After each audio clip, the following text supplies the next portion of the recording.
Okay, guys, I'm here to give my review of Survivor Series 2017, which took place on November the 19th, 2017 from the Toyota Center in Houston, Texas. I know I'm a couple weeks behind on this review, but I wanted to take a couple weeks off from wrestling-related reviews.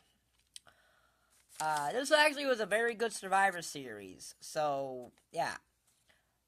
It was a 2-hour pre-show, had 3 matches on it. Elias versus Matt Hardy, the Cruiserweight Championship match, Enzo Amore versus Kalisto, and Kevin Owens and Sami Zayn versus Breezango. And don't you feel for Kevin Owens? He goes from main eventing Hell in a Cell to not being on the main card of Survivor Series. I'm sure it's a punishment for getting kicked off that European tour or whatever, but still, you gotta feel for the guy. Those matches are not included in this review. They're not on the main show. The main show had 7 matches, and that's what I'm going to be looking at. It opened with The Shield versus The New Day. Very good match. What I thought it would be. This was a very good match between two very good teams. You know, give them their due here. A lot of back and forth action. A lot of false finishes. Eventually the Shield win with a super triple power bomb. So that was a very unique spot. And the Shield get Raw on the board 1-0 in basically Bragging Rights 2.0.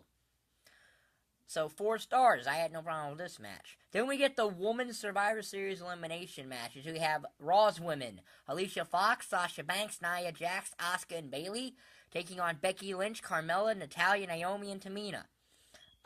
Okay match. Nothing really special. I mean, it's not horrible, but it's not good. I mean, it wasn't horrible. Becky Lynch is the first one gone. She's eliminated in, like, the first 2 minutes of the match. But, of course, she was getting ready to go film Marine 6, so that could have a reason for that. So, yeah. Then, you know, Bayley gets eliminated, and then Nia Jax gets counted out, and then Naomi gets eliminated Naomi gets eliminated. After eliminating Alicia Fox, Naomi gets eliminated, and then Carmella gets eliminated, and it comes down to Sasha and Asuka versus Natalya and Tamina.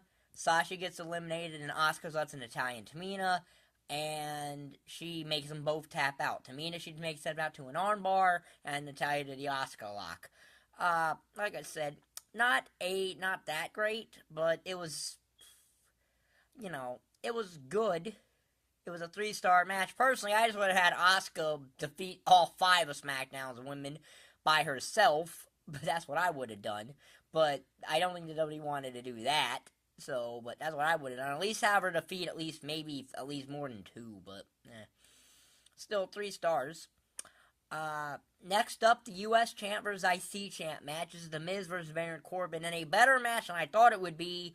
But still not the greatest thing in the world. With a surprising outcome as Baron Corbin wins with the End of Days. 2.5 stars. Not a bad match. I think it partially could have been better, but given what we had, I think we got the best match we could. 2.5 stars. So then we get Cesaro and Sheamus, the Raw Tag Team Champions, versus the Usos, the SmackDown Tag Champs, in one of the better matches on this show.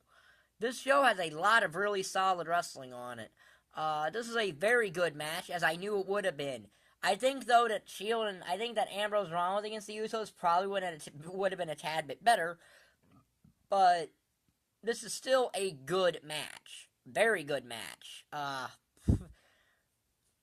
My rating won't dictate that, but it could be argued as the match of the night. But then again, I give a lot of these matches the same rating. That's how good this show was to me. At one point, the Usos do what I like to call a drive-by tag, where one was going for a suicide dive outside the ring, and they make a tag at that other moment, and then the other Uso pins Sheamus and wins the match. Yeah, it was a very good match. SmackDown then tied the score at 2 with winning that match. So yeah, good match, 4 stars. So then we get Alexa Bliss, the Raw Women's Champion, versus Charlotte Flair, the SmackDown Women's Champion. Good match here. Not as good as I thought it could have been, but I think it would have been. I think it was better than Alexa and Natalya would have been. Because Charlotte can just make the women she works with up their game a little bit because of how good she actually is in the ring. Maybe she needs some work on her promos, but she's really good in the ring, and it can make the rest of the women up their game in a way. Good match, though. Charlotte wins with the figure 8, making SmackDown up 3-2, and then you kind of got the whole idea of what was going to happen, because they made a big deal that to win Survivor Series, a show would need to win the next 2 matches. And then we get a match that I actually thought would have been the main event, but I guess it worked better having the main event be what it was, but Brock Lesnar versus AJ Styles. A 4-star match that I at first thought was not going to be, because at first I thought they had booked this match directly like they would have when it was Brock and Jinder Mahal, because I know it was Brock and Jinder Mahal, they probably would have booked it to where Jinder got no offense in. Which was AJ started, but then, it got better. AJ got offense in, and Brock sold for AJ. This is actually Brock's best match probably since he's been back. And he's been back for 5 years, and it took AJ Styles to give him his best match. Think about that. That's how good AJ Styles is, isn't it? AJ puts a calf crusher on Brock. Brock basically just beats his way out of it by taking AJ's head and just slamming it into the mat. Brock wins with 1 F5. So it's being protected for when Roman Reigns kicks out of WrestleMania. But still, Brock wins in a very good match that definitely was better than the match that was originally slated. 4 stars there. Brock Lesnar's definitely his best match all year, and probably his second best match since returning, because his best match since returning is either this one or against CM Punk at SummerSlam 2013. Take your pick. Both of them are equally good. So 4 stars there. So then we get the main event, the Men's Survivor Series elimination match. As it's Team Raw, Kurt Angle, Triple H, Samoa Joe, Finn Balor, and Braun Strowman versus Team SmackDown, Shane McMahon, Randy Orton, Shinsuke Nakamura, Bobby Roode, and John Cena. There was also a 4-star match. Started off a little slow, got good.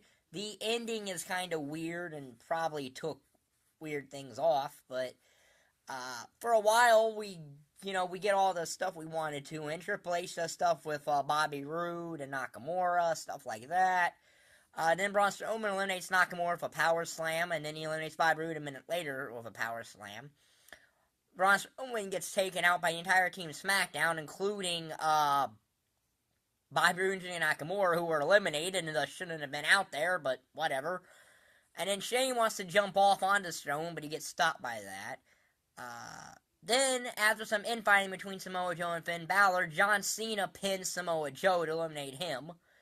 And then, after a coup de grace, Kurt Angle eliminates John Cena with the Angle Slam, meaning it's Randy Orton and Shane versus 4 guys. Orton eliminates Balor with the RKO. And then, while Randy Orton is getting beat up and wanting to make a tag, Kevin Owens and Sami Zayn come out. They beat up Shane, who gets a chair, chases him back, but Braun Strowman eliminates Randy Orton. So it's Shane versus 3, and Shane stands outside the ring for a good 3 to 5 minutes, and thus really should have been counted out at that point. Or it made you think something else was going to happen, like Daniel Bryan mysteriously, miraculously showing up or something. But nope. Shane gets in the ring, and given who he's in the ring with, doesn't fare too good. Angle has him in the ankle lock, about to make him tap, when Triple H pedigrees Angle, rolls Shane on top, and Shane eliminates Kurt Angle, and no one knows what to think. Even I didn't. And then Triple H pedigrees Shane, pins Shane, and win the match for Raw. So really, Triple H wanted to win a match for himself, and then Braun Strowman power slams Triple H 2 times. I don't know what to think of that finish. I really don't. And also, what does Raw get for winning Survivor Series? Nothing. If the WWE is going to do this with Survivor Series, please do something. Like the winning show gets the main event of WrestleMania, or they get more Royal Rumble slots, or something to make it winning this be a big deal, except for the next week, when is the only time it really matters. Yeah, that was a 4-star match too. So really, there's a lot of 4-star matches here. A 7-match card, 5 of the 7, I gave 4 stars to. So that's 20 stars right. That's 20 stars right there out of a possible 35. So it definitely reaches at least near a B+ range. I'll add the other stuff up, and it'll be in the description of this video what the actual rating is. But yeah, it's arguably the best pay-per-view all year. It's arguably the best pay-per-view this year. Did it top NXT TakeOver War Games? No. But that's just because the War Games match itself was so good. I don't think anything in this show topped that at TakeOver War Games. So that is my review of Survivor Series 2017. Sometime before the end of the year, I'll be up with a WCW retro review. So if you like this video, like button down there, subscribe button down there, and thank you for watching. Bye.